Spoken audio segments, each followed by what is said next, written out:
Welcome back. आज हम बनाएंगे कॉर्न सैलड। बहुत ही कलरफुल सा सैलड है और सिंपल सी इसकी रेसिपी है। तो चलिए आए देखते हैं कैसे बनेगा।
लीजिए, हमारा सैलड बिल्कुल तैयार है।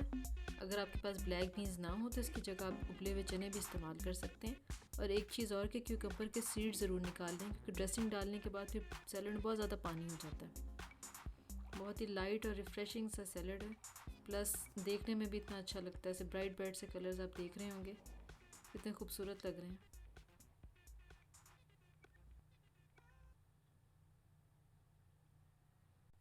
आई होप ये रेसिपी आपको पसंद आई होगी। Thank you for watching. See you next time.